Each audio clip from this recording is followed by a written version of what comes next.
네, 파트 1 프로젝트 관리 배경 중에서 마지막 프로젝트 관리 분야입니다. 여기서 이제 프로젝트 관리가 어떻게 세부적으로 분야를 갖고 있는지, 즉 일종의 이제 지식 체계적인 어떤 분야들을 얘기를 합니다. 그런 것들을 10가지의 이제 지식 체계 분야가 있습니다만 그것을 하나하나씩 상세하게 알아보겠습니다. 자, 먼저 기업 경영과 프로젝트 경영을 좀 비교를 해야지 될 것 같아요. 왜냐하면은 이 기업 경영이라는 것은 어떤 기업의 목표를 달성하기 위해서는 분명히 뭔가 설계부서나 연구부서에서 개발을 해야지 되는 그런 부분들이 또 필요하겠고요. 연구 개발을 해야 되는 것들이 필요하겠고요. 그것을 생산을 해가지고 판매를 해야지 이득이 남겠죠. 그런데 물론 생산하고 판매를 하기 위해서는 당연히 돈이 들어가야 되겠고, 그 다음에 인력도 투입이 돼야지 되는 거죠. 그리고 생산을 하기 위해서는 그것을 운영하는 관리 체계도 필요하겠고요. 그래서 이런 내용들이 바로 뭐냐면 우리 흔하게 얘기를 하는 조직에서의, 기업에서의 어떤 기능들이에요. 그래서 기능 조직 그러면은 마케팅부, 생산부, 개발부, 인사부, 회계부 이렇게 기능 조직으로 이렇게 표현을 하죠. 그러면 기업이 운영되기 위해서는 뭐예요? 이런 요소들이 복합적으로 통합된 상태로 동시에 진행이 돼야지 됩니다. 그와 마찬가지로 프로젝트도 우리 뒤에서 이제 상세하게 나오겠지만 프로젝트의 목적을 달성한다는 것은 주어진 일을 끝내야 돼요.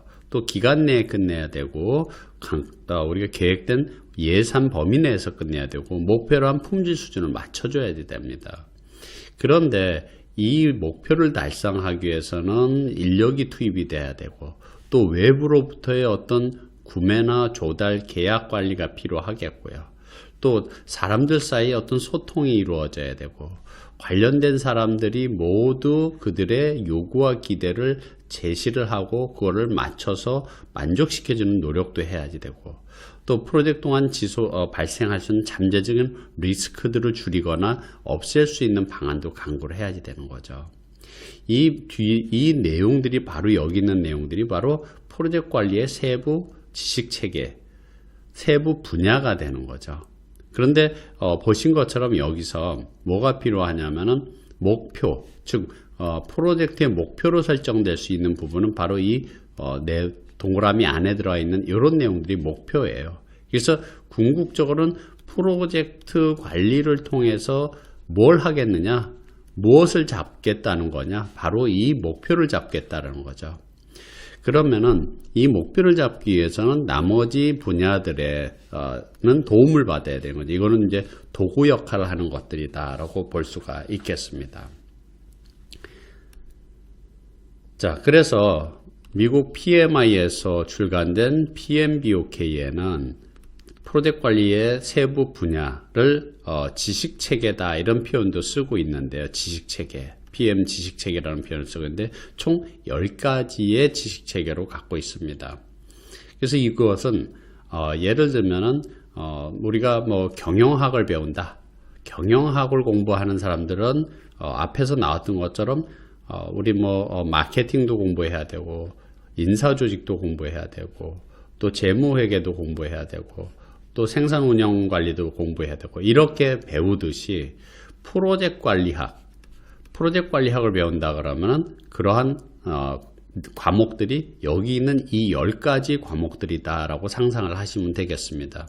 그럼 경영학을 배우는 건 앞에서 말씀드린 것처럼 생산을 하기 위해서는 인력도 필요하고 생산된 결과물을 판매도 해야 되겠는데 이들이 통합적으로 그 다음에 유기적으로 연결이 돼서 운영되는 것처럼 여기 있는 이 각가지 10개의 지식 분야들도 통합적으로 유기적으로 그런 관리가 필요하다라는 거죠. 단지 앞서 말씀드린 것처럼 이 10가지 부분 중에서 범위, 물론 여기 스코프 매니지먼트라고 써 있습니다만 정확하게는 프로젝트 스코프 매니지먼트, 프로젝트 타임 매니지먼트, 프로젝트 코스트 매니지먼트, 프로젝트란 말이 다 들어가야지 정상입니다. 편의상 제외를 시켰습니다만은. 그래서 여기서 핵심이 되는 건, 즉 프로젝트 관리를 통해서 무엇을 잡겠다는 거냐? 바로 범위, 일정, 원가, 품질이라는 이 네 가지의 목표를 잡겠다라는 거죠. 이 목표를 잡기 위해서는 앞서 말씀드린 것처럼 이 나머지들은 뭐예요? 도구 역할을 하는 거다라는 거죠. 이 핵심을 잡기 위한 도구 역할을 하는 거다라는 그런 개념입니다. 그래서 이제 이 강에서는 여기 이 하나하나의 부분들을 좀 더 디테일하게 설명드릴 겁니다. 자, 우선 그 하나하나의 내용들을 디테일하게 설명드리기 전에 그 전반적인 그러한 그 PMBOK에서 나온 한번 프로세스와 지식 분야 체계를 잠깐 훑어보죠. 자, 요 내용은 PMI, PMBOK, PMBOK 가이드에서 나온 내용을 그대로 인용한 건데요. 프로젝트 관리 지식 분야와 프로세스라고 얘기를 했어요. 먼저 지식 분야라는 건 얘기는 방금 말씀드린 프로젝트 통합 관리, 범위 관리, 일정 관리, 원가 관리, 품질 관리, 자원 관리, 의사소통 관리, 리스크 관리, 조달 관리, 이해관계자 관리, 이렇게 10개의 분야가 바로 뭐냐면 이 지식 분야예요. 그러면은 이 예를 들어서 일정 관리를 하기 위해서는 여기 보시는 거죠. 일정 관리 계획을 수립하고 활동을 정의하고 순서를 정하고 기간을 결정해서 일정을 개발한다. 그리고 나서 일정을 통제한다. 앞에서도 설명을 드렸죠. 요 하나하나들이 바로 뭐예요? 프로세스들이에요. 프로세스. 또 원가 관리를 하기 위해서는 원가 관리 계획을 수립하고 원가 산정하고 뭐 예산 책정한 다음에 원가를 통제를 한다. 얘네들이 다 프로세스들이죠. 하나하나가. 그런데 여기 있는 요 내용들은 기획의 성격을 갖고 있는 프로세스들이고 요 내용은 감시 및 통제의 성격을 갖고 있는 프로세스들이다. 이렇게 보는 거죠. 그래서 위에 있는 이 부분은 착수 프로세스 그룹, 앞에서 설명드렸죠. 기획 프로세스 그룹, 실행 프로세스 그룹, 감시 및 통제 프로세스 그룹, 종료 프로세스, 이렇게 5개의 프로세스 그룹으로 편성이 돼 있다라는 거죠. 그래서 지식 분야별로도 구분할 수도 있고 또한 프로세스의 종류별로도 이렇게 구분할 수 있다라는 거죠. 그러면 품질 통제는 뭐예요? 감시 및 통제 프로세스 그룹에 속하면서 프로젝트 품질 관리라는 지식 분야에 해당된다라고 이렇게 보면 되는 거죠. 자, 그러면은 여기서 보시면은 어느 프로세스 그룹이 가장 많아요? 당연히 프로젝트는 기획 프로세스 그룹이 가장 많습니다. 그만큼 프로젝트는 앞으로 내던지다, 앞으로 펼치다라는 뜻으로 그 어원이라고 말씀을 드렸어요. 즉 앞으로 일어날 일을 계획을 세운다라는 거죠. 계획. 그래서 그 계획을 세워가지고 그 계획대로 실행에 옮기기 때문에 프로젝트 관리에서는 계획만 잘 세우면은 절반은 성공이다라는 표현을 많이 쓰고 있죠. 그래서 계획에 실패하면 당연히 실패한 잘못된 계획 가지고 하면 프로젝트는 잘못될 수밖에 없어요. 그래서 프로젝트 계획에서는 프로젝트 관리에서는 기획 프로세스 그룹이 가장 많죠. 물론 기획이 가장 중요하다라는 건 아니에요. 왜냐하면은 실제 프로젝트에서 가장 시간과 예산이 많이 투입되는 경우는 어디예요? 당연히 실행 프로세스에서 가장 많은 예산과 시간이 투입이 돼요. 그렇지만 실행을 한다는 건 얘기를 앞서서 말씀드렸지만은 작업을 지시하고 어떻게 되고 있는지 확인하고 이런 간단한 단순한 그런 프로세스들이 반복이 될 뿐이라는 거죠. 그래서 개수가 작아요. 그렇지만 기획을 위해서는 상당히 많은 종류의 프로세스들이 존재한다라고 알아두셨으면 좋겠습니다. 자, 그러면 이제 본격적으로 하나하나 여기 나와 있는 그 통합관리, 범위관리, 일정관리 이렇게 하나하나부터 이렇게 지식 분야별로 구체적인 내용들을 한번 살펴보도록 하겠습니다. 자, 첫 번째 분야는 프로젝트의 범위관리입니다. 범위관리. 범위 그러면은 많은 사람들이 학창시절에 시험 범위 이렇게 떠올리죠. 그래서 시험 범위도 마찬가지죠. 어디서부터 어디까지 시험 보느냐라는 거예요. 프로젝트에서 범위라는 것도 범위란 말도 여기까지 우리가 프로젝트를 해야 될 일이 여기까지냐, 해야 할 일이. 아니면 여기까지 우리가 해야 되느냐. 즉 범위라는 것은 다시 말해서 해야 할 일을 뜻한다라는 거죠. 해야 할 일. 그러면은 프로젝트에서 범위라는 의미는 예를 들어서 우리가 어떤 소프트웨어를 개발해야 된다. 그러면 계획도 세워야 되고, 그 다음에 요구 분석도 해야 되고, 설계도 해야 되고, 프로그래밍도 하고, 그것을 가지고 테스트도 하고, 그 다음에 필요한 사람한테 통합해갖고 이관시키는 그런 일들이 바로 해야 될 일들이죠. 이게 바로 뭐냐면 범위예요. 앞서서 말씀드린 것처럼 강아지 집을 우리가 준비를 해야 되겠다. 그러면 단순하게 그 검색 구매해서 그 설치를 할 것인지, 아니면은 검색 구매해가지고 조립해서 설치할 것인지, 새롭게 설계해서 디자인하고 설계해서 구매해가지고 제작해서 설치할 것인지, 이게 바로 뭐냐면은 프로젝트의 범위라는 거죠. 해야 될 범위, 해야 될 일이라는 거예요.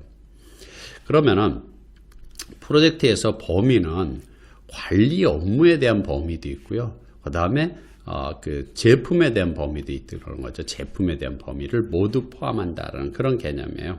그래서 제품에 대한 범위는 뭐예요? 우리가 개발하고자 하는 제품의 기능, 형상, 이걸 어디까지 개발할 것이냐에 돼요. 그래서 예를 들어 이런 전자제품을 개발한다. 그러면 이 전자제품에 이런 기능도 있고, 그 다음에 이런 기능도 있고, 이렇게 기능을 집어넣어야 되는데 어디까지 넣을 것이냐. 그게 바로 단순하게 생각하면 제품에 대한 범위라는 거죠. 그럼 그거를 그렇게 확정이 되면은 그것을 개발하기 위해서 우리가 해야 될 일은 뭐냐? 설계도 하고, 그 다음에 시제품도 만들어서 테스트도 해야 되고, 생산 라인도 준비해야 되겠다. 이게 프로젝트에서의 범위다라는 거죠. 자, 그래서 우리가 일반적으로 범위를 관리한다라는 의미는 다시 말씀드리면 해야 할 일들, 즉 프로젝트를 완료하기 위해서 해야 할 일들을 정하는 거예요. 그래서 업무를 어디까지 수행할지를 상세히 이렇게 결정을 해야 되는데, 만약에 여기서 누락된 게 발생을 한다. 누락된다 그러면은 궁극적으로 우리가 목표라는 결과물을 만들어낼 수가 없겠죠. 그래서 누락시키지 않고 해야 될 일을 빠짐없이 나열하는 게 굉장히 중요한 부분들이죠. 그 다음에 이제 빠짐없이 나열하면 얘를 어떻게 해요? 이제 실행에 옮기게 되는 거죠. 실행에 옮기게 돼요. 그래서 우리가 해야 될 일은 지금 요거 이렇게 해야지 돼 라고 이렇게 결정을 했어요. 그러면 그것은 이제 실행에 옮기게 되면은 실행한 결과로 이제 중간중간에 산출물이 나오겠죠. 인도물이 나오겠죠. 그러면 하나하나 확인하는 거죠. 오케이? 오케이. 그 다음에 요거 오케이? 나오면 중간에 결과물이 나오면 확인하는. 그래서 이 하나하나의 덩어리들이, 업무 덩어리들이, 물론 이거보다는 디테일하게 이제 쪼개겠죠. 그런데 이 업무들이 우리가 정했던 기준에 그 중간 산출물의 기준을 충족하는지 확인해갖고 검증하는 일도 필요한 거죠. 그러면 이제 이런 검증을 해야지만 우리가 원하는 이러한 제품을 만들어낼 수 있다는 거죠. 최종적인 제품이 나올 수 있다는 거죠. 그런데 처음에 이렇게 계획을 했는데, 물론 이거보다 더 디테일하겠죠. 이거는 또 세부적으로 나눠지고, 이것도 또 세부적으로 나눠지고, 이렇게 더 디테일하겠습니다만은, 진행하다 보니까 뭔가 빠뜨린 작업이 있다. 누락된 작업이 있다고 가정을 해보죠. 누락이 됐어요. 그럼 어떻게 해야 돼요? 나중에 가서라도 추가를 시켜줘야 돼요. 추가. 또 경우에 따라서 제품을 개발하는 과정에서 컨셉이 바뀌었어요. 그래서 이 제품이 이제 필요가 없어졌어요. 그러면 제외를 시켜줘야 되는 거죠. 추가를 하든 아니면 제외를 하든 그게 바로 뭐냐면 범위에 대한 변경을 한다라는 거죠. 그래서 변경을 하는 업무도 프로젝트 관리 중에서 범위 관리 업무에 들어가는 거죠. 그래서 범위 관리 중에서 범위 통제에 해당되는 거죠. 물론 변경되는 사유는 굉장히 많겠죠. 여러 가지 프로젝트 상황이나 현황에 따라서 이렇게 달라질 수가 있는 거죠. 자, 이게 바로 일반적인 범위관리 프로세스인데요. 범위관리 업무인데, 그러면 실제 PMI, PMBOK와 같은 그러한 데서 범위를 관리를 하는 업무들은 어떤 종류들이 있는지 하나하나 이렇게 살펴보도록 하겠습니다. 먼저 첫 번째는 범위관리 계획 수립입니다. 자, 범위관리 계획 수립이라는 것은 뭐냐면 범위를 관리하는 방법을 계획하는 거예요. 방법. 그럼 범위를 관리하는 방법이라는 게 뭐냐?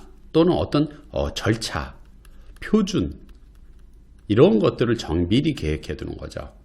그러면은 이런 관리하는 방법을 계획한다라는 것은 실제 예를 들어서 범위를 우리가 요구사항은 어떤 방법으로 수집을 할 것이고 WBS는 어떤 방법으로 만들고 어떤 방법으로 통제할 것이냐에 대한 이 하나하나에 대한 내용들을 방법을 결정하는 거죠. 그래서 예를 들어서 WBS를 작성할 때는 이러한 기법으로 이렇게 계층 구조에 의해서 이 세 번째 레벨까지 만든다. 뭐 이런 방법이 나올 수가 있겠고요. 또 실제 나중에 범위를 제대로 이게 완료됐는지 여부를 확인을 하는 그러한 작업을 할 때 어떤 기준에 의해서 요거를 오케이 할 것이냐라는 그런 기준도 정해놓는다라는 거죠. 이게 바로 뭐냐면은 범위관리 계획입니다.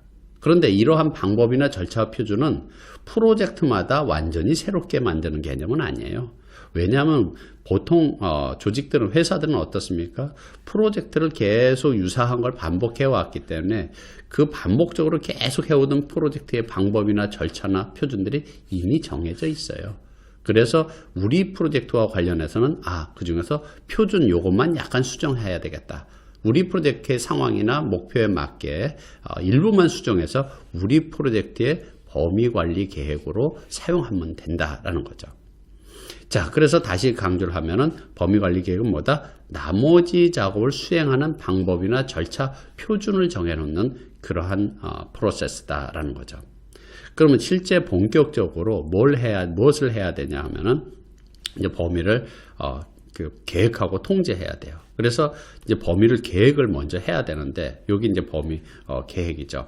그러면은 범위를 정할 때 우리가 해야 될 일이 요거야 이렇게 해야 될 일을 정해야 되는데 이 과정에서 뭘 하냐면 각종 요구사항을 반영해야 돼요. 각종 요구사항들을. 그럼 이 요구사항이라는 것은 누구로부터 받느냐? 바로 관련된 이해관계자들로부터 받는 거죠. 그래서 나는 제품에 이런 기능이 들어갔으면 좋겠어. 고객이 얘기했어요. 경영층은 나는 프로젝트 하는 동안에 이러이러한 보고서를 주기적으로 받아봤으면 좋겠어. 그 다음에 뭐 기술부서에서는 난 이러이러한 부분들이 필요해. 마케팅에서는 이런 게 있어야지 판매하기 좋아. 이런 요구사항들이 있으면 그 요구사항을 만족하기 위해서 해야 될 일들을 나열하는 거죠. 이게 우리가 범위라고 얘기를 했어요. 그래서 실제 해야 될 일들의 범위를 정하는데 만약에 아까 우리 강아지 집을 얘기한 것처럼 아이들이 엄마 아빠한테 우리 강아지 집은요 그냥 기존 기성 제품 말고 우리 강아지만을 전 세계 하나밖에 없는 강아지 집을 만들었으면 좋겠어요. 그럼 어떻게 해야 됩니까? 설계하고 그 다음에 새롭게 디자인하는 업무들이 필요하겠죠. 그거에 따라서 범위가 달라진다는 거죠. 그래서 이런 요구사항 수집이 먼저 일어나야 되겠고, 그 다음에 이제, 이걸 토대로 와서 해야 될 일들, 이걸 토대로 요구사항들을 이제 정리를 하죠. 그래서, 원하는 요구사항들이 이런 거구나. 그래서 이런 요구사항들이 있구나. 그래서 요거는 못 들어줘. 요거는 오케이, 반영하자. 이렇게, 관리를 하는 거죠. 요거는 우선순위가 굉장히 높아. 꼭 반영을 해야 돼. 이런 것들 정하는 거예요. 요구사항 수집이. 그런 다음에 이 요구사항을 반영해서 전반적인 범위를 정의를 하는데 범위 정의라는 것 자체는 우리가 개발해야 될 제품에 대한 내용, 그 다음에 프로젝트에 대한 설명 이런 것들이 들어가 있는 프로젝트에 대한 전반적인 개념을 이렇게 문서화시키는 과정들입니다. 이렇게. 그래서 이 문서에는 뭐가 들어가냐 말씀드린 것처럼 프로젝트에 대한 설명과 제품에 대한 설명을 중심으로 즉 범위를 중심으로 하는 프로젝트에 대한 전반적인 개념이 들어가 있는 그러한 문서예요. 그래서 이것만 보더라도 우리는 이러이러한 프로젝트구나 라는 것을 알 수 있도록 프로젝트에 대한 설명이 여기 들어가 있게 되는 거죠. 그래서 우리는 이것을 프로젝트 범위기술서라고 이렇게 표현을 하는 거고 이 범위기술서는 한마디로 말해서 프로젝트에 대한 전반적인 개념을 범위 중심으로 정리하는 거다. 그래서 프로젝트에 대한 설명과 제품에 대한 설명 이런 것들을 중심으로 한다라고 보면 되겠습니다. 자, 그래서 이렇게 프로젝트 개념이 생기면 이런 프로젝트를 수행하기 위해서 이런 제품을 수행하기 위해서 우리가 해야 될 일이 무엇이냐? 해야 될 일이 뭐냐? 이런 제품 또는 이러한 프로젝트 설명이 있죠. 그걸 하기 위해서 우리 해야 될 일은 계획도 세워야 되고 분석도 해야 되고 시제품분도 만들어 가지고 테스트도 해야 돼. 이런 해야 될 일이죠. 그러면 계획에는 자원 계획도 필요하고 일정 계획도 필요하고 예산 계획도 필요해. 설계를 하는 데는 이러이러한 내부 설계와 외부 설계와 이런 부분이 설계가 필요해. 이렇게 해야 될 일을 상세하게 이렇게 계층 구조로 나누는 것을 우리는 뭐라고 부르냐? 작업 분류 체계. 즉 WBS 영어로는 Work Breakdown Structure라고 이렇게 부릅니다. 그래서 요게 바로 그 프로젝트에 대한 상세 범위 계획이다라고 이렇게 보면 되겠습니다. 상세 범위 계획. 그래서 해야 될 일을 계층 구조로 나열하는 그러한 일들인 거죠. 그러면 이제 여기까지 되면 뭐예요? 상세 범위 계획이 만들어졌으니까 실제 이것을 실행에 옮긴다 그러면은 중간중간에 확인을 해야 되는 거죠. 오케이? 이건 어떻게 되고 있어? 나왔어? 검증을 하고 조건을 만족시키면은 오케이 확인하고 이런 것들을 해야지 되는 거죠. 마지막에는 이제 그게 바로 범위 확인이 되겠고요. 그 다음에 범위 통제는 하다 보면은 또 다른 요구사항이 발생할 수도 있어요. 추가 요구사항이. 그걸 반영하다 보면 해야 될 일이 추가가 될 수 있죠. 또는 하다 보면은 이런 거는 경쟁사에서 이미 들어갔기 때문에 요건 필요 없어. 우린 빼자. 그러면은 범위에서 제외되는 거죠. 즉 추가하고 범위를 제외시키고 하는 일련의 그 컨트롤, 통제를 우리는 범위 통제라고 이렇게 표현하는 거고요. 범위 통제도 마찬가지 통제의 개념이에요. 그래서 플랜, 계획 대비 우리가 지금 했던 실적에 대한 결과에 대한 것들을 확인하고 그 차이를 봐가지고 뭔가 조치를 할 것인지 말 것인지를 결정하는 과정에서 새로 추가 삭제가 이루어지는 것을 우리는 범위 통제라고 이렇게 표현을 합니다. 그래서 프로젝트가 이제 일반적으로 그 범위가 완료됐는지에 대한 확인은 프로젝트 관리 계획서를 기준으로 이제 비교해서 검증을 하는 거고요. 제품 범위가 완료됐는지에 대한 여부는 제품 요구사항을 기준으로 비교해서 검증을 하면 되는 거죠.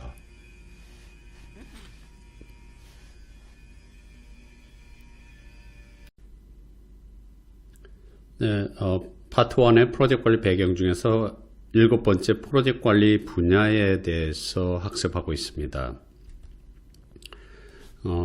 프로젝트 관리 분야에는 총 이렇게 10개의 부분 지식 분야로 이렇게 구성되어 있다고 말씀을 드렸고요. 그 하나하나를 설명드리고 있습니다. 그래서 그 중에서 첫 번째 범위 관리에서 설명을 드렸고요. 자, 이번에는 프로젝트 일정 관리에 대해서 설명을 드리도록 하겠습니다.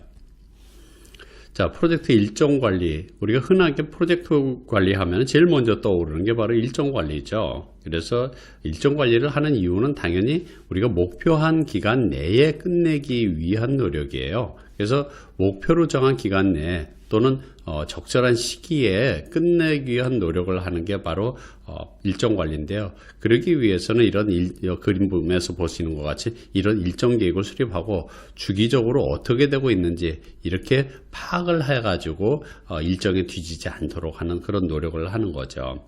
그래서 일정을 관리한다라는 의미는 여기 보시는 이런 일정표, 스케줄에 따라서 일정 계획에 따라서 진행돼 가지고 요 하나하나들이 지연되지 않도록 관리한다라는 것 자체가 바로 프로젝트 목표일이 종료일이 지연되지 않도록 하는 그런 것들을 관리하는 거죠. 그래서 중간중간에 뭘 해요? 이렇게 몇 퍼센트 진척됐느냐와 그림과 같이 진척과 그 다음에 프로젝트에 대한 일정에 대한 현황 이런 것들을 파악하는 그런 노력이 기간 내에 끝낼 수 있는 그런 하나의 과정이다라고 볼 수 있는 거죠. 그래서 여기서 일정에 대한 진척과 현황이라는 의미 자체는 여러 가지가 있어요. 단순하게 몇 퍼센트 진척됐느냐, 계획은 예를 들어서 계획은 이 시점까지 계획은 50%인데 실적은 70%다. 이런 단순한 이런 진척에 대한 그 진척도만을 표시하는 것도 계획 대비 실적에 대한 확인이 될 수도 있겠고요. 또 경우에 따라서는 원래 계획된 날짜 대비 계획된 시작일 대비 실제 언제 시작했느냐, 또 계획된 종료일 대비 실제 언제 끝났느냐 하는 그런 것들도 계획 대비 실적에 대한 그런 부분들이죠. 그래서 그리고 이제 실제 예를 들어 이 작업이 5일 걸리는 것으로 계획을 했는데 실제 뭐 7일 걸렸다. 원래 계획 대비 며칠이 소요됐느냐, 이런 모든 것들이 바로 프로젝트에서 일정 관리하는 데 사용되는 그러한 계획 대비 실적에 대한 데이터죠. 그래서 프로젝트 하는 동안에 지속적으로 이제 계획 대비 실적의 차이를 확인한 다음에 이 추세로 나가면 원래 목표보다 얼마큼 더 지연되겠다 라고 이런 것들이 파악이 된다 그러면은 일정 지연 이상이 이제 발생을 하게 되면 빨리 원인을 찾고 그 다음에 이를 만회하기 위한 어떤 조치, 이런 것들을 통해서 경우에 따라서는 변경 요청까지도 일어나는 게 바로 프로젝트 일정 관리에서 해야 될 일이다라는 거죠. 자, 그러면 실제 일정 관리 프로세스들을 한번 보도록 하겠습니다. 기본적으로는 물론 이제 계획을 먼저 일정표를 먼저 세워야 되는 거죠. 여기 이제 일정표를 세우는 일정 계획을 수립하는 그런 프로세스들이 있는데, 첫 번째는 일정 관리 계획 수립입니다. 우리 앞에서 범위 관리를 배울 때 범위 관리 계획 수립이 맨 앞에 있었었죠. 요거는 이제 앞서서도 말씀드린 것처럼 땡땡 관리 계획이라는 의미 자체는 그것을 관리하기 위한 방법이라든지 또는 절차라든지 아니면 기준이라든지 이런 것들을 계획하는 게 바로 관리 계획이라고 말씀을 드렸습니다. 그래서 여기서도 마찬가지로 일정을 계획하고 일정을 여기 이제 일정에 대한 통제가 하나 이제 추가가 돼야 되겠습니다만, 일정을 계획하고 통제하는 방법, 절차, 기준을 먼저 계획을 수립해야 된다. 근데 이거는 앞서 말씀드린 것처럼 이미 조직에서 쓰고 있는 방법과 절차와 기준을 그대로 쓸 수도 있고 우리 프로젝트에 맞게 일부만 수정해서 쓸 수도 있겠죠.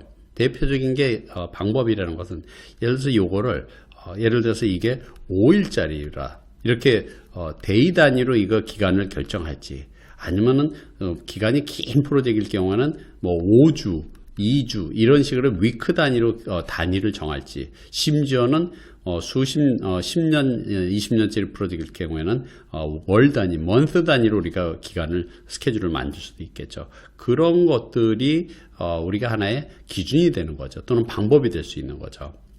마찬가지로 만약에 이 스케줄을 봤을 때 이 시점에서 원래 예상보다 프로젝트가 한 5일 정도가 지연된다. 그럼 이 5일 정도 지연은 심각한 상황이네, 이렇게 볼 수 있을 것인지, 아니면 5일 정도는 어느 정도 충분히 만회할 수 있어 라고 이렇게 생각할 수 있는지, 그 기준이 있어야지 된다는 거죠.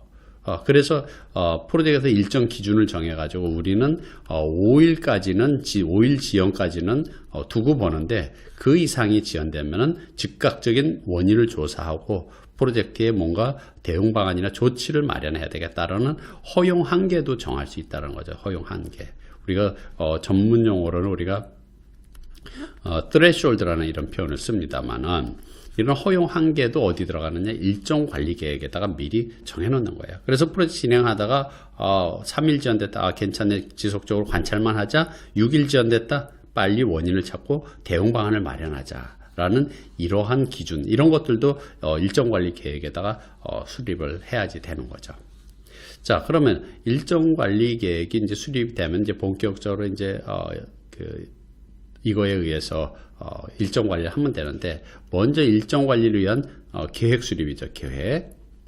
그리고 이제 계획이 수립이 되면은 일정표가 만들어지면 이제 그거에 의해서 실행하고 지속적으로 통제하는 일정 통제라는 그런 부분들도 사실은 필요하겠죠. 여기는 이제 기술을 안 하고 있습니다만은. 그래서 하나하나 내용을 보게 되면은, 먼저 첫 번째는 활동 정의입니다. 활동 정의는 뭐냐면 활동 목록을 만드는 거예요. 즉 작업 목록이죠. 우리 일반적으로 쓰는 방법은 뭐냐면요, 그 범위를 정하는 이런 WBS와 같은 상세 범위를 정하게 되면 요 작업 덩어리들이 있어요. 이 작업 덩어리들을 우리가 워크 패키지라고 얘기를 하는데, 이 워크 패키지에서 나오는 산출물이 있다는 거죠. 이 산출물을 위해서 수행해야 될 행위나 활동, 이런 것들을 결정을 하는 거죠.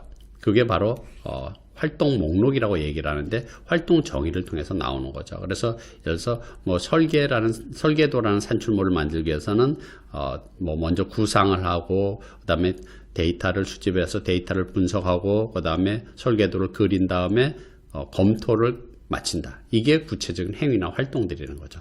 요것을 우리가 뭐라고 부르냐? 스케줄 액티비티 그러죠. 그래서 줄여서 액티비티라는 표현을 쓰거나 하나 액티비티 또는 태스크라는 표현을 쓰죠. 물론 액티비티를 더 분할하면 태스크가 된다라는 그런 이론적인 그런 서적도 있습니다만 그냥 일반적으로 우리말로는 활동이다 또는 작업이다 이렇게 표현을 하는 거죠.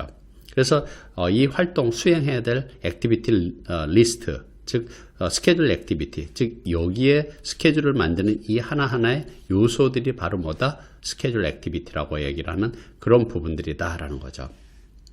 그래서 활동 정의를 통해서 액티비티 리스트를 먼저 만들었죠. 그런 다음에 뭘 해야 되느냐? 활동들 사이의 순서를 결정을 해야 됩니다. 자, 순서 결정은 계획을 한 다음에 준비를 하고 준비한 다음에 여행을 가면 되겠지. 이렇게 활동과 활동 사이의 의존 관계를 결정을 하는데 의존 관계를 결정하는 이유는 뭐냐면 그냥 이거 없이 이렇게 그리는 그림을 우리는 겐트 차트라고 이렇게 표현하죠. 또는 바 차트라고 표현하는데 이 겐트 차트나 바 차트는 사실 그 작업이 원래 계획보다 이렇게 지연되게 되면은 그 지연으로 인해서 얼마의 어떤 기간에 어떤 영향을 주는지 프로젝트 일정에 어떤 영향을 주는지 분석하기 어려워요. 그런 한계점 때문에 오늘날에는 이렇게 작업과 작업 사이에 의존 관계를 연결함으로써 만약에 얘가 이만큼이 지연됐다. 그러면 그거에 따라서 이만큼 지연돼서 이 작업은 원래 계획보다 이만큼이 지연되겠구나. 이런 것들을 분석 가능하게 하기 위해서 활동 순서를 이제 결정을 해주는 거죠. 그래서 작업과 작업 사이에 이러한 로직이라고 얘기를 하는 논리적인 관계들을 정해주는 그런 일들이 이제 두 번째 프로세스라고 보면 되는 거죠. 자, 그러면 A라는 작업 끝나고 나서 B라는 작업하고 B라는 작업 끝나고 나서 C라는 작업을 한다. 요게 이제 활동 정의와 순서라 그러면은 이 각각이 며칠 걸리는지에 대한 각각의 작업 일수를 산정하는 그런 일들이 필요하죠. 그래서 그거는 이제 여러 가지 추정하는 방법에 의해서 기간을 결정을 하게 되면 그거에 의해서 이제 스케줄을 만들어지는 거죠. 다시 정리하면은 자, 액티비티 리스트를 만들죠. 그 다음에 그거에 대한 소요 기간 5일, 10일 또는 10일 이렇게 정한다고 가정을 해보죠. 그 다음에 뭐 순서. 그래서 물론 활동 정의를 한 다음에 순서를 정하고 기간을 정하고 이 순서대로 꼭 하는 건 아니에요. 이걸 먼저 하든 이걸 먼저 하든 그건 상관이 없죠. 그 경우에 따라 동시에 할 수도 있겠고요. 이 세 가지 요소가 있으면 그걸 가지고 5일 동안 계획하고 10일 동안 준비하고 10일 동안 여행한다. 이렇게 스케줄이 만들어질 수가 있는 거죠. 그런데 문제는 뭐냐 하면은 지금 세 가지 목록과 그다음에 이제 기간과 순서가 있다고 가정을 해보죠. 그럼 그거에 의해서 이렇게 우리가 스케줄을 만든다 그러면은 이거는 이 그림은 아직 스케줄이 될 수가 없어요. 왜냐하면은 스케줄이 되려면 뭐냐면 우리 스케줄은 일정표죠. 일정표에는 일정이 있어야 돼요. 즉 각각 작업에 대해서 시작 날짜와 종료 날짜들이 확정이 돼야지만이 나타나야지만 그걸 우리가 스케줄이라고 얘기를 하거든요. 그런데 지금 이 과정을 거치게 되게 되면은 요거는 아직 스케줄은 아니고 기간과 순서를 나타내는 그림만 될 수밖에 없는 거죠. 이렇게 기간과 순서를 나타내는 그림만 될 수밖에 없어요. 그럼 최종적으로 우리는 시작 날짜, 완료 날짜를 확정을 해야 되는데 그러면은 앞에서부터 더 해나가든 뒤에서 거꾸로 목표 날짜로부터 빼나오면 되지 않겠느냐 이렇게 쉽게 생각할 수는 있어요. 그렇지만은 만약에 예를 들어서 이게 총 기간이 바로 6일짜리, 8일짜리네요. 8일짜리 프로젝트인데 고객이 또는 경영진이 7일 만에 끝내라 이거예요. 7일. 그럼 기간을 줄여줘야 되거든요. 그럼 어떻게 줄일 거냐? 그래서 실질적으로 뭐가 필요하냐? 분석이 필요하다는 거죠. 분석을 통해서 일정을 개발해야 돼요. 그래서 기간을 이 작업을 줄일지 이 작업을 줄일지 여기다 인력을 더 투입할지 여기다 인력을 더 투입해서 줄여야 될지 이런 것들을 분석을 하게 되는데 그 분석하는 대표적인 기법이 바로 뭐냐 하면은 Critical Path Method와 같은 CPM이라는 방식, 이게 가장 대표적인 방식이죠.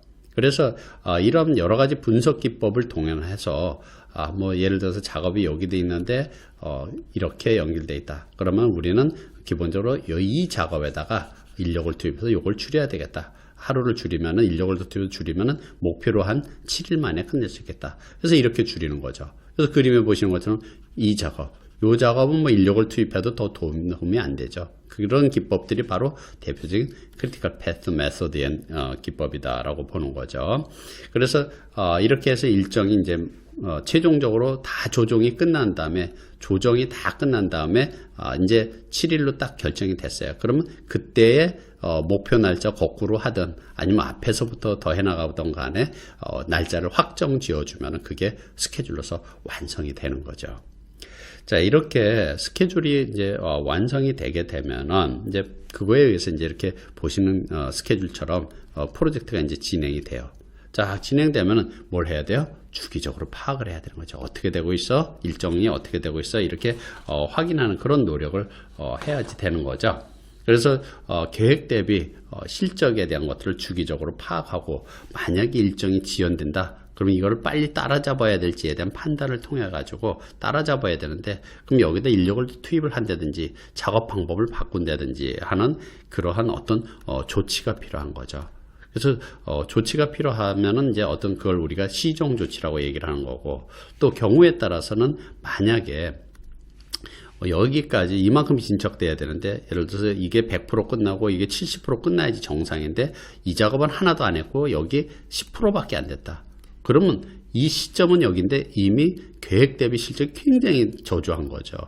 그러면 이 계획은 따라잡기, 즉 만회하기 상당히 어려운 계획이다. 그러면 그때 가서는 어떻게 해야 돼요? 계획을 변경해야 되는 거죠.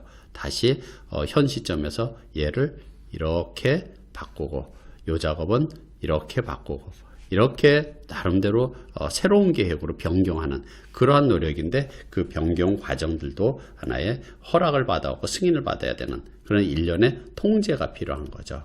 그래서 그걸 바로 뭐라 그러냐, 우리가 일정 통제다, 이런 표현을 쓰고 있는 거죠. 그래서 그 일정 관리라는 것 자체는 범위에 정의된 프로젝트 결과물을 완료하는 방법과 시기를 나타내주는 그러한 상세 일정 계획을 제공하는데요. 그 일정 자체는 관련된 이해관계자들이 이 프로젝트에 뭘 하는 프로젝트인지에 대한 내용, 그 다음에 이 프로젝트가 지금 어떻게 되고 있는지에 대한 일정에 대한 상황, 이런 것들을 파악할 수 있도록 하는 그런 그들의 기대를 관리해 주는 거죠. 관련된 사람들이 지금 어떻게 되고 있는지 답답할 거다 이거죠. 근데 그거를 보여줌으로써 그들의 기대를 관리해 주는 거죠. 그래서 그런 그들의 기대를 관리해 주는 도구이자 성과 보고의 기준으로 사용되는 의사소통 도구가 바로 이러한 스케줄이다 라고 이해를 하셨으면 좋겠습니다. 자, 지식 분야, 이번에는 이제 원가 관리입니다. 원가 관리. 우리 일부에서는 코스트를 번역할 때 원가다, 비용이다, 이런 표현을 쓰는데, 원가와 비용에는 일부 차이가 있어요. 그렇지만 이 시간에 설명드리기보다는 일반적으로 그 프로젝트에서는 원가나 비용의 의미가 다 포함되고 있는데, 원가라는 측면이 좀 더 강조되기 때문에, 그래서 비용이라는 표현보다는 원가라고 번역하는 경우가 더 많이 있죠. 그러면 원가 관리를 왜 하느냐? 그건 뭐냐면 사람들이 자기 용돈 관리를 해요. 또 집안에서 집안 살림을 하는 사람들은 가계부 같은 거를 통해 갖고 관리를 하죠. 그런데 만약 그런 용돈이나 살림을 제대로 관리하지 않는 사람은 어때요? 아무 생각 없이 돈을 막 쓰다가 나중에 갖고 돈이 부족해 갖고 문제가 생기는 거죠. 프로젝트에서도 마찬가지죠. 예산을 정해서 예산 범위 내에서 써야지 돼요. 그래서 예산을 넘어가게 되면 프로젝트를 성공했다고 볼 수가 없는 거죠. 그래서 프로젝트에서 예산 내에서 원가를 쓰기 위해서 먼저 예산을 편성해야 되겠죠. 그리고 편성된 예산을 구성하기 위해서는 각각의 돈이 얼만큼 필요한지에 대한 원가를 추정을 해가지고 집계를 내야지 되는 거죠. 그리고 이제 그 예산을 주기적으로 계획한 대로 돈이 쓰고 있는지 확인하는 과정을 통해서 전체 예산에 맞춰서 집행하는 노력을 하는 게 우리가 원가 관리다라는 거죠. 그래서 예를 들어서 이제 가족들이 여행을 간다 그러면 어때요? 그럼 가족이 여행을 가기 위해서는 뭐 하는데 얼마 쓰고 뭐 하는데 얼마 써야지라고 나름대로 이렇게 계획이 있을 거란 얘기죠. 이걸 합쳐갖고 우리는 소위 말하는 여행에 대한 예산을 편성을 하게 되는 거죠. 근데 단순하게 이걸 가지고 쓰는 게 아니라 요거에서 언제는 무엇을 하고 언제는 뭐 하고 이런 계획에 의해서 이때까지 돈 얼마 쓰고 있어, 이때까지는 돈을 얼마 쓰고 있는지 각각 주기별로 돈을 얼마 쓰고 있는지 확인하게 되는 거죠. 그래서 어떤 시점에서 예상했던 것보다 돈을 많이 썼다, 많이 지출이 됐다, 그러면은 원래 전체 예산에 맞추기 위해서 뭔가 줄여야 될 부분, 뭔가 대책을 수립해야 될 그런 부분들도 있겠죠. 또 경우에 따라서는 도저히 줄일 수 없다, 그러면 갑작스런 그 사건으로 쓰고자 하는 것보다 더 많이 썼다, 그러면 예산을 이제 변경해야 되는 그런 부분들이 필요한 거죠. 그래서 여행을 갔다가 갑자기 이때까지 식비를 얼마 쓰기로 했는데 500을 쓰기로 했는데 600을 썼어요. 그럼 어떻게 해야 돼요? 식비를 줄여야 되겠죠. 이후의 식비. 그래서 내일부터는 식비에서 한 끼는 우리 훌륭한 식사 대신 햄버거로 대신해야겠다. 이런 것들이 바로 전체적으로 예산에 맞춰서 쓰고자 하는 그런 원가 관리의 개념이다라는 거죠. 자, 그러면은 하나하나 이렇게 여기도 보도록 하죠. 기본적으로 똑같이 원가 관리도 계획을 수립한 다음에 통제를 하는 일들을 해야 돼요. 그래서 첫 번째가 바로 원가 관리 계획입니다. 원가 관리 계획은 앞에서 땡땡 관리 계획, 범위 관리 계획, 일정 관리 계획 계속 나왔었죠. 그래서 이것도 마찬가지예요. 원가를 관리하는 방법이라든지 관리 방법, 기준, 표준 또는 절차, 이런 것들을 계획한다고 말씀을 드렸어요. 그래서 새롭게 계획하기보다는 기존의 관리 방법을 우리 프로젝트에 맞게 일부 수정해서 쓸 수 있고 그대로 적용할 수도 있겠다는 거죠. 그럼 여기서는 마찬가지로 뭘 생각할 수 있느냐. 예를 들어서 원가라는 걸 추정을 하는데 이거 우리는 원가를 원 단위로 해야 될지 아니면 달러 단위로 해야 될지 그 단위를 정해야 되는 거죠. 아니면은 투입되는 맨아워를 기준으로 해야 될지 그 단위를 먼저 정하는 일들이 필요하겠고요. 또 마찬가지로 앞에 우리가 일정 관리 계획을 수립할 때 일정을 허용 한계라는 것, threshold라는 표현을 쓴 적이 있어요. 허용 한계. 만약에 일정이 지연되면 어느 정도 지연되면 그 이상 지연됐을 때 빨리 원인을 파악하고 대책을 세워야 되겠다는 허용할 수 있는 한계가 있다는 거죠. 예산도 마찬가지예요.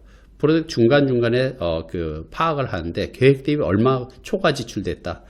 그 이상 지출되면은 즉각적인 원인을 조사하고 대응방을 마련해야 되겠다. 이러한 기준을 정해야 되는 거죠. 똑같이 여기도 정해야 되는 거죠. 또 어떤 프로젝트는 최소 10,000원 단위까지 할 것인지 1,000원 단위까지, 이런 프로젝트는 없겠죠. 1,000원 단위까지 하는 건 없겠죠. 만약 프로젝트 규모가 크다 그러면 예산이 몇천억 이러면 최하 단위는 100만원 단위까지 한다든지 이러한 나름대로의 단위도 있어야지 된다라는 거죠. 그게 바로 원가 관리 계획에서 정의가 돼야지 된다라는 겁니다. 자, 그러면 원가 관리 계획에 따라서 이제 원가 계획을 수립하는데 첫 번째는 각각의 작업들이 있어요. A라는 작업이 있고 B라는 작업이 있고 C라는 작업이 있습니다. 이 하나하나의 작업 요소 또는 경우에 따라 WBS 앞에서 말씀드린 WBS에서의 이 작업 덩어리들, 우리 워크 패키지라고 얘기하는 이 하나하나의 최하위 작업 덩어리들을 대상으로 하든 아니면 여기 있는 활동, 액티비티를 대상으로 하든 우리는 원가가 얼마가 들어가는지를 추정하는 것을 원가 산정이라고 얘기를 하는 거죠. 자, 그래서 이 하나의 작업에는 만약에 예를 들어서 인력이 들어간다 그러면 인건비가 필요하겠고요. 재료가 들어간다면 재료비가 들어가겠고요. 또 기타 경비가 들어간다면 기타 경비도 들어갈 수 있다는 거죠. 그래서 이 하나에 어떤 인건비가 얼마 들어갈지, 재료비가 얼마 들어갈지, 경비가 얼마 들어갈지 이걸 합쳐서 그 활동의 원가를 추정을 하는 거죠. 인건비는 우리 예를 들어서 2명이 10일간 일당 10만원짜리 인력이 투입된다. 그러면 200만원이구나. 이렇게 하면 되는 거고요. 인건비는. 재료비는 수량 곱하기 단가 이렇게 하면 되는 거죠. 그래서 2개 개당 100만원 그래서 200만원이다. 이렇게 계산하면 되는 거죠. 그럼 하나하나에 다 덩어리별로 이렇게 원가를 추정할 수가 있는 거죠. 그걸 다 합치면 뭐가 돼요? 그걸 다 합치면 바로 예산이 되는 거죠. 그래서 근데 이 부분들을 예를 들어서 하나하나를 다 작업 요소를 더해서 그냥 단순하게 합산하는 게 예산 편성하는 건 아니에요.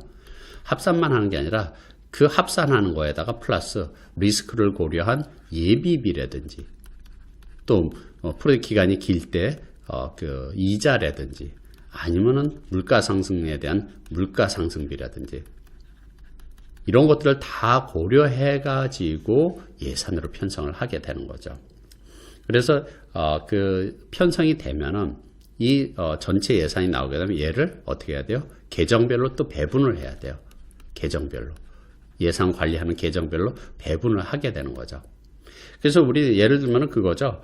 여행을 가는데 기본적으로 뭐 집에서 출발해 가지고 비행기를 타고 제주도를 가고 그다음에 점심을 먹고 그다음에 그 비자림을 구경을 하고 그다음에 저녁을 먹고 그다음에 바닷가에 가서 그 놀이를 하고 박물관에 가고 이렇게 하나하나 작업별로 원가를 추정을 하게 됩니다.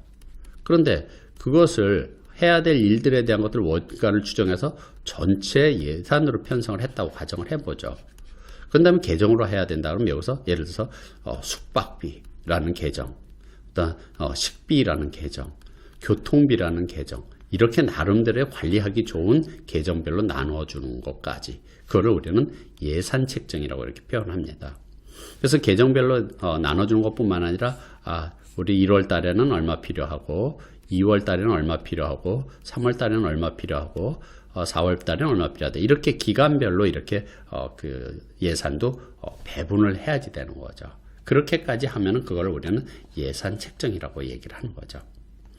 자, 그렇다면은 예산 책정이 끝났으면은 그다음에 해야 될 일은 뭐예요? 그걸 이제 실행에 옮기면 되는데 이제 주기적으로 뭘 하냐면은 얼마가 집행됐는지에 대한 것들을 그 시점에 집행된 내역을 확인을 주기적으로 해야 되는 거죠. 계획대로 쓰고 있는지, 계획보다 더 많이 지출을 하고 있는지. 그래서 예산 계획 대비 실적을 비교해서 일정한 수준을 초과할 경우는 빨리 어떻게 해야 돼요? 대책을 수립을 해야 되는 거죠. 그리고 조정하는 노력을 해야지 되는 거죠. 그래서 필요할 경우에 뭔가 예산을 줄이는 노력 아니면 경우에 따라서는 도저히 최초에 생각했던 예산보다는 안 되겠구나. 그러면 예산을 추가하는 이러는 그런 변경에 대한 것들도 컨트롤하는 그런 일이 원가 통제와 관련된 일입니다. 그래서 프로젝트 원가는요. 프로젝트 각각의 활동을 완료하는 데 요구되는 인적 자원이나 물적 자원에 대한 원가와 주로 관련돼 있어요. 그래서 실제 이걸 수행할 때 이제 이런 어려움들이 있죠. 뭐냐면은 하나의 A라는 작업이 있는데 100만 원이라 그러면 요 시대 이게 프로젝트 자체가 뭐 60일짜리 작업이라고 가정을 해보죠.